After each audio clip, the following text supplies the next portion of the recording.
Sosok mertua Rizky Febian ternyata bukan orang sembarangan. Sosok mertua Rizky Febian ternyata bukan orang sembarangan. Ayah dari Bahalini merupakan pejabat di Bandung, Bali.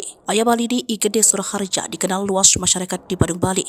Ia merupakan mantan anggota DPRD Badung. Ayah Bahalini pernah menjadi anggota DPRD Badung Dapil Kota Utara periode 2014 hingga 2019.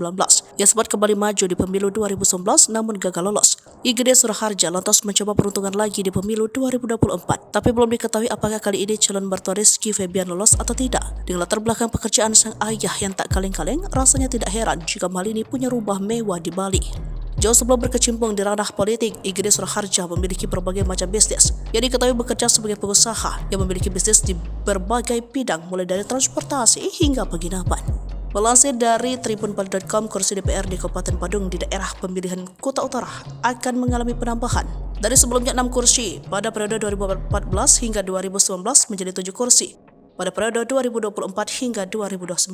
Penambahan kursi ini akan diisi oleh Igede Suraharja yang merupakan ayah dari penyanyi Mahalini Raharja. Suraharja yang maju melalui Partai Golkar berhasil meraih 4.391 suara dari Dapil Kota Utara dalam Pileg 2024. Meski ada penambahan kursi, beberapa kursi masih dipegang oleh petahana. Ini berarti bahwa Igede Suraharja calon mertua Rizky Febian berhasil masuk tanpa menggulingkan petahana. 6 petahana sebelumnya juga berhasil kembali ke kursi DPRD Badung. Igede Suraharja mengaku bersyukur dan berterima kasih atas dukungan masyarakat. Meski gagal pada periode sebelumnya, ia tetap mempertahankan ambisinya. Ia juga menjaga popularitasnya sendiri, yang juga didorong oleh popularitas putrinya Mahalini Raharja.